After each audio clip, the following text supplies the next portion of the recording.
नमस्कार। Morning prime में वक्त हो गया है 7 की बड़ी बात की खबरों से आपको रूबरू कराने का। मेरा नाम राहुल सौमित्र है। सबसे पहले देखते हैं इस वक्त की बड़ी खबरें कौन कौन सी हैं। पड़ोसी मुल्क बांग्लादेश में हालात बेकाबू। कल हुई हिंसा में 2 हिंदू नेताओं समेत 56 लोगों की मौत। 500 कैदी जेल से फरार। संसद भवन और पीएम के सरकारी पैलेस से सामान उठा ले गए प्रदर्शनकारी। आज भारत से लंदन या फिनलैंड जा सकती हैं शेख हसीना। बांग्लादेश के हालात को लेकर पीएम मोदी के आवास में हुई high level meeting. Amit Shah और राजनाथ सिंह समेत कई सीनियर मंत्री और एनएसए अजीत डोभाल भी रहे मौजूद। सीएम विष्णुदेव साय के पत्थलगांव दौरे का आज दूसरा दिन। स्कूल के शिक्षक पालक सम्मेलन में होंगे शामिल। इंदौर में ईडी के छापे में 1 करोड़ 30 लाख रुपए नगद जब्त। 3 करोड़ की एफडीबी आई सामने। निगम घोटाले से जुड़े कई दस्तावेज भी जब्त। रायपुर रेलवे स्टेशन की पार्किंग का ठेका रद्द। ठेकेदार को 30 दिन में काम समेटने के लिए रेलवे का नोटिस जारी। अवैध वसूली और मारपीट की मिल चुकी है कई शिकायत। जबलपुर में मछली पकड़ने के दौरान नाले में बहे 3 युवक। एक ने तैरकर बचाई जान। 2 युवक लापता। आज फिर शुरू होगा रेस्क्यू। श्योपुर के कूनो नेशनल पार्क में एक और चीते की मौत। मादा चीता गामिनी के एक शावक ने तोड़ा दम। घटना के 2 दिन बाद प्रबंधक ने दी जानकारी।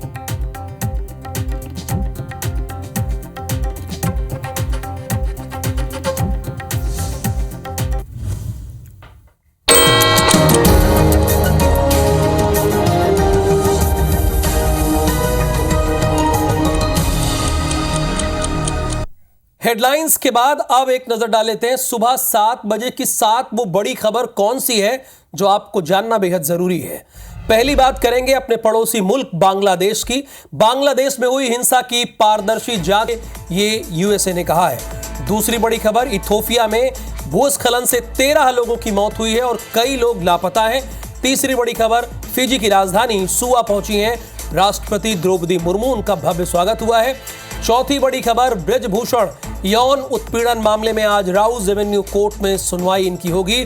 पांचवी, दिल्ली के 3 दिवसीय दौरे पर रहेंगे उद्धव ठाकरे।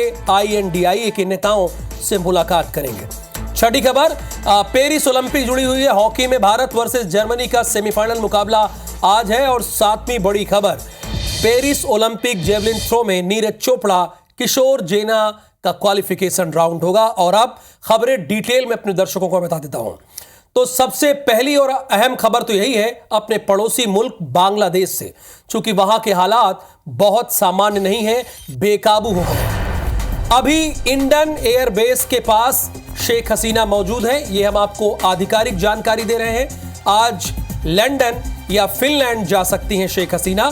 बांग्लादेश की पीएम ने कल इस्तीफा दे दिया था। आरक्षण विरोधी छात्र आंदोलन ने छीनी शेख हसीना की कुर्सी। हिंसा में पिछले 2 दिन में 1500 लोगों की मौत हुई है। बांग्लादेश में अब सेना ही सरकार चलाएगी। पूर्व पीएम और विपक्षी नेता खालिदा जिया देर रात नजरबंदी से रिहा हो गई है। अब सवाल यह है कि क्या इन्हें बांग्लादेशी कुर्सी मिलेगी। संसद भवन और पीएम के सरकारी पैलेस में प्रदर्शनकारी घुस गए। सूटकेस, कुर्सियां और दूसरे जो जरूरी सामान थे, आपने देखा होगा कईयों ने बतख ले गए, कई रजाई गद्दे ले गए, कई आपने ये भी देखा होगा कि बकरी ले गए। यानी जो कुछ भी मिला, कई मिठाई खाते हुए दिखे, जो कुछ भी उन्हें वहां से दिखा प्रधानमंत्री आवास से, वो सब लेकर चले गए। और ये तस्वीरें आपने पहली बार तो देखी नहीं है। इसके पहले आपको श्रीलंका की वो तस्वीरें याद हैं और उसके थोड़ा सा पहले जाएंगे तो अफगानिस्तान की तस्वीर भी आपको याद है। यानी भारत के जो पड़ोसी मुल्क हैं वहां पर राजनीति किस तरह से अस्थिर है, ये आप साफ तौर पर देख ही रहे हैं। यानी बांग्लादेश एक सेफ था। यहाँ पर शेख हसीना 2009 से लगातार प्रधानमंत्री के पद पर थी और अभी बहुत समय की बात नहीं, 2024 जनवरी की बात है, शेख हसीना 300 में से 224 सीटें पाकर यानी एक तरफा जीत उन्होंने हासिल की थी। इतना बड़ा मैंडेट होने के बावजूद हालात क्या रहे वो आपके सामने है। ये तस्वीरें हैं जो वहाँ के सबसे बड़े लीडर हैं, जैसे कि भारत में सबसे बड़े लीडर हैं उनको माना जाता है, तो वहाँ के सबसे बड़े लीडर हैं शेख मुजीबुर रहमान। उनकी बहुत भव्य और बड़ी प्रतिमा लगी हुई थी, उसे प्रदर्शनकारियों ने तोड़ दिया, ध्वस्त कर दिया। और ये देखिए प्रधानमंत्री आवास की हम आपको तस्वीरें दिखा रहे हैं, और अभी जानकारी हमें ये मिल रही है, जैसा कि हमारी टीम बता रही है, कि 2 हिंदू नेताओं की भी इसमें मौत हुई है। ये पीएम आवास की तस्वीरें हैं। विपक्षी नेता खालिदा जिया जो कि नज़रबंद थी, उन्हें देर रात रिहा कर दिया गया है। बहुत स्वाभाविक है, चूंकि सेना का ये ऑफिशियल स्टेटमेंट है। उन्होंने कहा था कि हम अंतरिम सरकार बनाएंगे। ये देखिए, ये जो कुछ भी प्रधानमंत्री आवास में, बांग्लादेश के प्रधानमंत्री आवास में लगा था, वो सारी चीज़ें ये सब वहाँ से लेकर चले गए। जितने भी प्रदर्शनकारी आए वो सब चीज़ें अपने पास ले गए। मैंने तो कई तस्वीरें दिखाई, वो तस्वीरें हम आपको भी दिखाएंगे कि कुछ देखिए जो सामान मिला, जो सामान उनको वहाँ से मिला, जिसको जो हाथ लगा वो लेकर वहाँ से चला गया। और ये भारत देश के जो लोग हैं वो तो जानते हैं कि ये कोई पहली मर्तबा वो नहीं देख रहे हैं। अगर सिर्फ मैं 2 साल की बात करूं, 2 साल की हिस्ट्री आप उठा के देख लेंगे तो आपको हमारे 3 पड़ोसी मुल्क ऐसी स्थिति में दिख जाएंगे। बांग्लादेश तो आप देख ही रहे हैं, इससे बड़ी कोई खबर हो नहीं सकती है।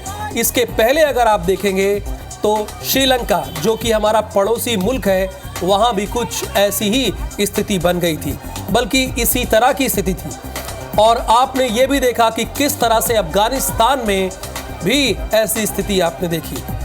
तो ये आप ईश्वर से धन्यवाद कीजिए और थैंक यू कीजिए कि आप भारत देश में आपने जन्म लिया है। यहाँ पर लोकतांत्रिक व्यवस्था बहुत मजबूत है। और लेकिन एक चीज़ है, चिंता की बात यह है कि बांग्लादेश हमारा मित्र राष्ट्र था। आपने देखा जब देश के प्रधानमंत्री नरेंद्र मोदी तीसरी बार शपथ ले रहे थे, उस दौरान शेख हसीना भी अपनी बेटी के साथ यहाँ पर आई हुई थी, दिल्ली आई हुई थी। अभी हिंडन एयरबेस के आसपास है, जैसा कि हमारी जानकारी में है, वहीं पर है। और लेकिन ये तस्वीरें आपको दिखाना बहुत ज़रूरी है।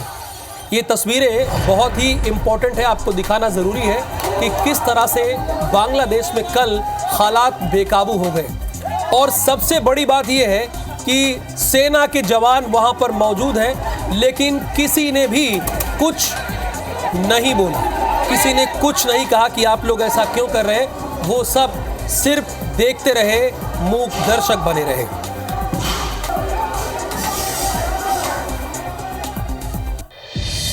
अब अगली खबर दिल्ली से है। प्रधानमंत्री ने आपात बैठक ली है।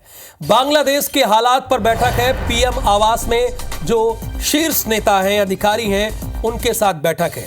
इसमें गृह मंत्री अमित शाह हैं, रक्षा मंत्री राजनाथ सिंह बैठक में मौजूद हैं और विदेश मंत्री एस जयशंकर के साथ वित्त मंत्री निर्मला सीतारमण भी मौजूद रही हैं। एनएसए अजीत डोभाल भी मौजूद रहे हैं। बांग्लादेश को की जो हालात है उसकी जानकारी प्रधानमंत्री को दी गई है। प्रधानमंत्री को बांग्लादेश के हालात की पूरी जानकारी डिटेल में दी गई है। तो ये खबर बहुत ही इंपॉर्टेंट है। और जैसा कि मैंने कहा कि बांग्लादेश हमारा मित्र राष्ट्र रहा है शुरुआत से, तो इसलिए वहां पर क्या उथल पुथल हो रही है, इस बात की जानकारी जाहिर सी बात होनी चाहिए और भारत सरकार की पूरी नजर उस पर है। अब आपको भोपाल लेकर चलते हैं, चूंकि प्रादेशिक खबरें क्या है वो भी आपको बता देते हैं। चुनाव के बाद बीजेपी का सबसे बड़ा मंथन आज है। बीजेपी ने आज महत्वपूर्ण बैठक बुलाई है। सुबह 11 बजे प्रदेश बीजेपी कार्यालय में बैठक होगी। संगठन के कई प्रमुख नेता इस बैठक में शामिल होंगे। राष्ट्रीय सह संगठन मंत्री शिव प्रकाश भी इस बैठक में शामिल होंगे। क्षेत्रीय संगठन मंत्री अजय जामवाल इसमें शामिल होंगे और प्रदेश प्रभारी महेंद्र सिंह के साथ सह प्रभारी सतीश उपाध्याय भी इसमें शामिल होंगे। सीएम डॉक्टर मोहन यादव और state head BJP V D Sharma भी इस बैठक में रहेंगे। बैठक में प्रदेश भर के जिला अध्यक्षों को बुलाया गया है। आगामी संगठन के अभियानों को लेकर चर्चा होगी। बैठक में पिछले अभियान की भी समीक्षा होगी। नए सदस्य जनता के बीच जाने की रणनीति तय होगी। देखिए, भारतीय जनता पार्टी ने लोकसभा चुनाव में एक तरफा जीत हासिल की थी, लेकिन इसके बावजूद वो समय समय पर मंथन बैठक करते रहते हैं। अगर आपको आगे बढ़ना हो, कोई भी हो, मंथन बहुत जरूरी होता है। जीत या हार किसी भी स्थिति में आपको मंथन जरूर करना चाहिए। इससे आपका आगे का लक्ष्य, विजन क्लियर होता है। अब छत्तीसगढ़ की राजधानी से क्या सूचना है, आपको भी बता दें कि हर घर तिरंगा अभियान को लेकर बीजेपी की आज बैठक है। सुबह 11 बजे बीजेपी के प्रदेश कार्यालय में बैठक होगी। हर घर तिरंगा और तिरंगा यात्रा निकालने की तैयारी है। बीजेपी के प्रदेश अध्यक्ष किरण देव इस बैठक में मौजूद रहेंगे। संगठन महामंत्री पवन साय, मंत्री ओपी चौधरी भी मौजूद रहेंगे। यानी हर घर तिरंगा लहराने का इन सभी का लक्ष्य है और इसीलिए ये बैठक हो रही है। और भारतीय जनता पार्टी ये पिछले कई सालों से, चाहे गणतंत्र दिवस हो या फिर स्वतंत्रता दिवस हो, ये वो करते आए हैं।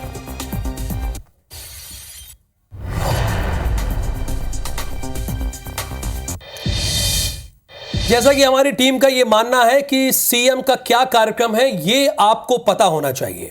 तो खबर भोपाल से है। सीएम डॉक्टर मोहन यादव के आज के कार्यक्रम पर एक नजर डालते हैं। सुबह 11 बजे पौधारोपण सीएम डॉक्टर मोहन यादव करेंगे। प्रदेश भाजपा कार्यालय में होने वाली बैठक में वो शामिल होंगे। शाम को 5 बजे एक बार फिर वो भाजपा कार्यालय जाएंगे और शाम 6:15 पर देवास जाएंगे CM doctor Mohan Yadav. MSME के आयोजन में शामिल होंगे सीएम डॉक्टर मोहन। अखिल भारतीय उद्यमी सम्मेलन 2024 में भी उन्हें शामिल होना है और फिर शाम को 7:30 बजे देवास जिले में विकास कार्यों का लोकार्पण और भूमि पूजन करेंगे। वेटनरी हॉस्पिटल के भवन का लोकार्पण करेंगे। रसलपुर ब्रिज का भी उन्हें भूमि पूजन करना है। तो ये मध्य प्रदेश के चीफ मिनिस्टर का कार्यक्रम था। अगर बीच में कहीं आपको मिलना है, कोई कंप्लेन है, तो आप इनसे मिल सकते हैं, अपनी बात को रख सकते हैं। अब आपको पत्थल गांव लेकर चलेंगे, चूंकि सीएम विष्णुदेव साय वहीं पर मौजूद हैं। बगिया दौरे का आज उनका दूसरा दिन है। सुबह 11 बजे बदरचुआ के स्कूल में एक कार्यक्रम रखा गया है और उस कार्यक्रम में सीएम को शामिल होना है। शाम को 3:30 बजे बगिया से रायपुर के लिए सीएम रवाना हो जाएंगे। तो ये छत्तीसगढ़ के मुख्यमंत्री का कार्यक्रम था और मुझे और हमारी टीम को लगा कि ये आपको बताना बहुत जरूरी है। अब इंदौर आपको लेकर चलेंगे। इंदौर से क्या खबर है? इंदौर से खबर यह है कि ईडी की छापेमार कार्रवाई हुई है। छापेमार कार्रवाई में बड़ी मात्रा में नकदी जब्त की गई है। 1 करोड़ 30 लाख रुपए ईडी ने जब्त किया है। 3 करोड़ की ईडी एफडी भी सामने, यानी एफडी जो आप कराते हैं, फिक्स्ड डिपॉजिट बहुत सारे लोग कराते हैं, वो 3 करोड़ की थी। निगम घोटाले से जुड़े कई दस्तावेजों को भी ईडी ने जब्त किया है। घोटाले से जुड़े लोगों पर ईडी ने छापेमारी की कार्रवाई की है। जो हमारे और आपका हक का पैसा है, जो विकास का पैसा है, ये लोग उसमें ना लगाकर ये पैसे अपने लिए यूज करते हैं और इसका जरिया होता है घोटाला, भ्रष्टाचार, और ये लोग वही कर रहे हैं। तो ईडी की टीम इन्हें पकड़ रही है, ये अच्छी बात है।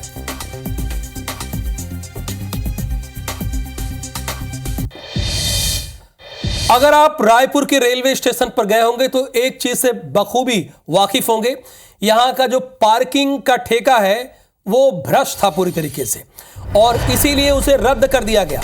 ठेकेदार को 30 दिन में काम समेटने का रेलवे ने नोटिस जारी कर दिया है।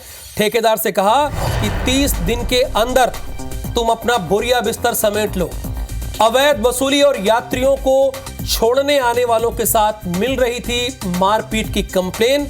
लगातार मिल रही शिकायतों के बाद यह निर्णय लिया गया कि इन्हें अब बोरिया बिस्तर समेट लेने की अनुमति दी जानी चाहिए। और रेलवे ने कहा है कि आपके पास 30 दिन है, इसके बाद अगर 31वें दिन आप दिख गए तो रेलवे आपके खिलाफ कड़ी से कड़ी कार्रवाई करेगा।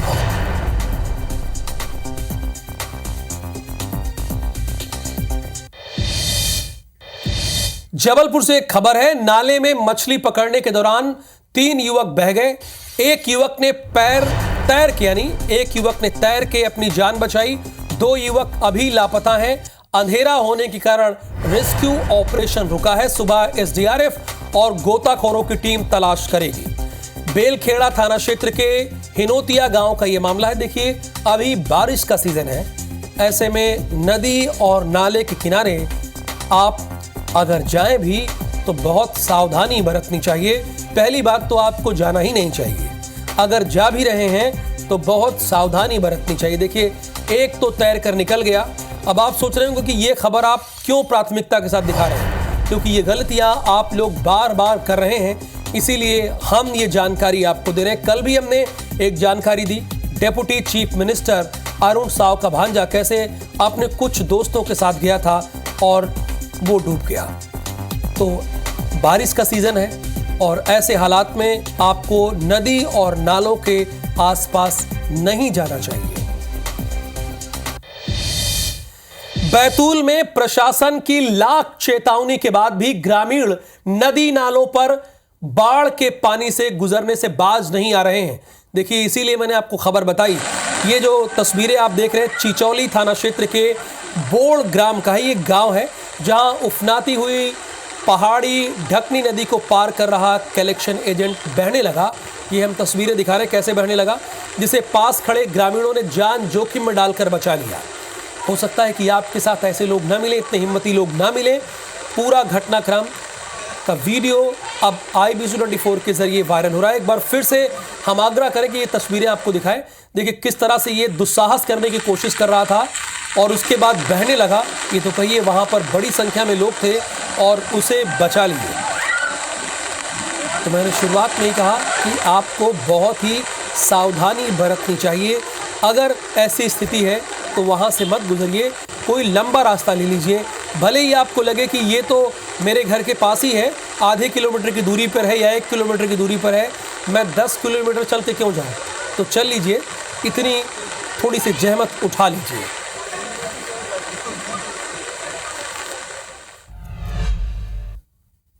मगरोन के हरदुआ के पास नाले से शव निकलने का एक वीडियो वायरल हुआ। वायरल वीडियो को नायब तहसीलदार ने संज्ञान लिया।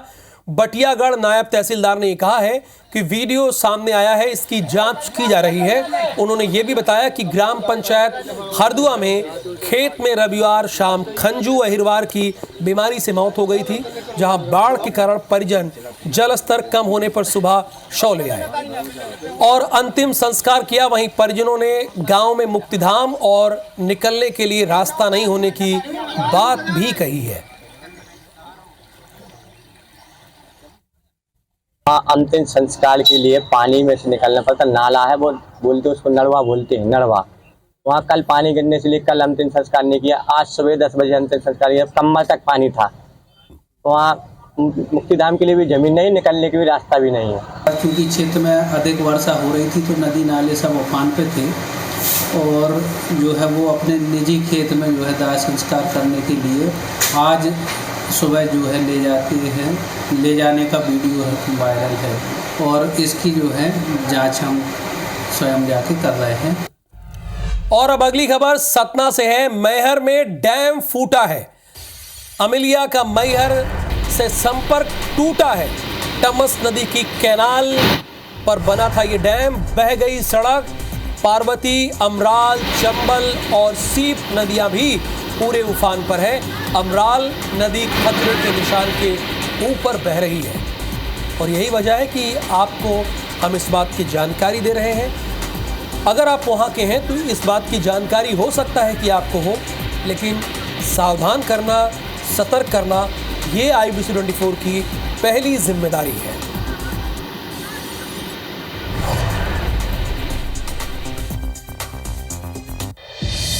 और अब खबर भोपाल से है, यानी राजधानी से है। मध्य प्रदेश में कमजोर पड़ा है मॉनसून का सिस्टम। अगले 1 सप्ताह बारिश थमे होने की आशंका है। प्रदेश में गरज चमक की एक्टिविटी बनी रहेगी। हालांकि गरज और चमक रहेगा, लेकिन फिलहाल मॉनसून थम गया है। आकाशीय बिजली से सावधानी बरतने की अपील की गई है। भोपाल, इंदौर, उज्जैन, ग्वालियर और जबलपुर वो इलाका है जहां पर हल्की बारिश हो सकती है, लेकिन ऑफिशियली जैसा कि मौसम वैज्ञानिक ने हमें बताया है, हम ये कह सकते हैं कि मध्य प्रदेश में मॉनसून थम गया है।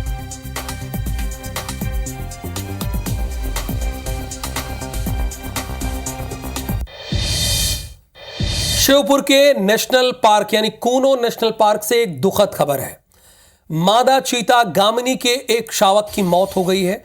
2 दिन बाद कूनो नेशनल पार्क के प्रबंधक ने इस बात की जानकारी दी। प्रेस नोट जारी करके प्रबंधक ने इस बात की जानकारी दी है। रीढ़ की हड्डी टूटने का हवाला दिया है और इस वजह से उसकी जान गई है, ये भी उन्होंने बताया है। कूनो नेशनल पार्क से दुखद खबर यह है कि मादा चीता गामिनी के एक शावक की मौत हुई है। 2 दिन बाद कूनो नेशनल पार्क के प्रबंधक ने इस बात की जानकारी IBC 24 को दी है।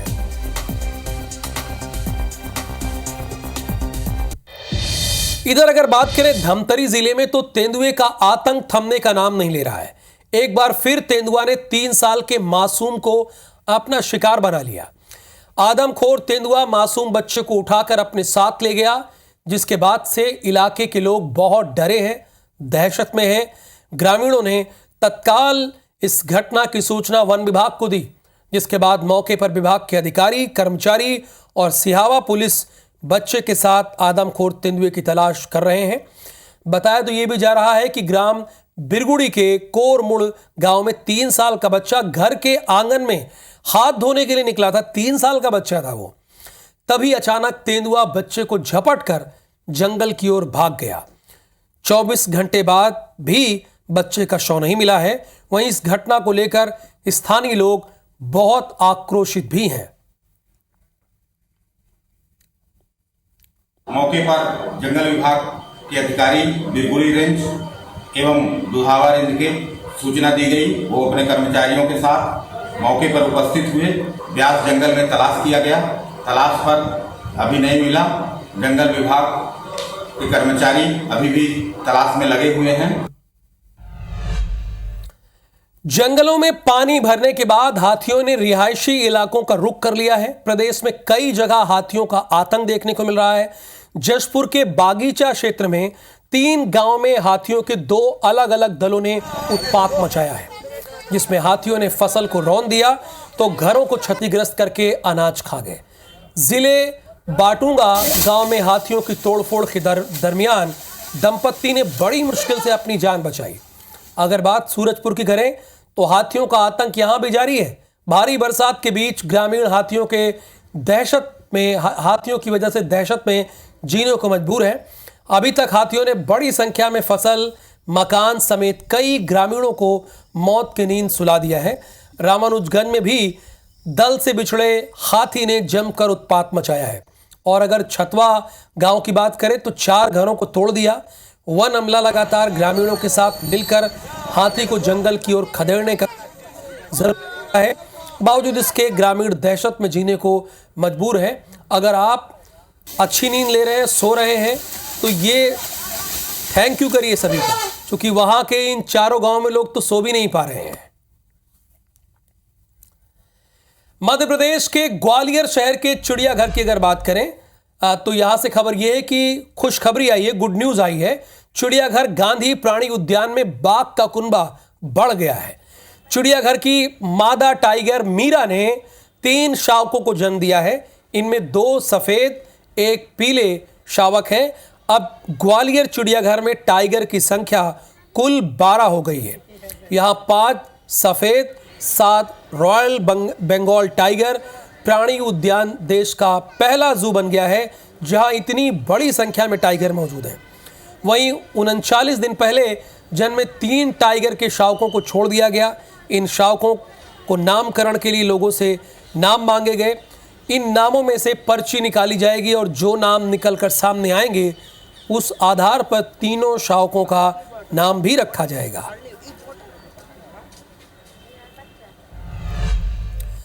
इधर ग्वालियर से खबर यह है कि जीवाजी विश्वविद्यालय में निस्वाई का अनिश्चितकालीन धरना जारी है। विश्वविद्यालय में सीट बढ़ाने को लेकर भूख हड़ताल है। बीबीए, बीकॉम ऑनर्स की सीट बढ़ाने की मांग की जा रही है। विश्वविद्यालय के कैंपस में ही तंबू लगा दिया है एनएसयूआई के छात्रों ने और इनकी मांग ये है कि सीटें बढ़ाई जाए और ये चाहते ये हैं कि सीटें किस किस विभाग में बढ़ाई जाए, बीबीए, बीकॉम ऑनर्स की सीटें बढ़ाई जाए और इसीलिए तंबू और झंडा लेकर ये यहां पर मौजूद है।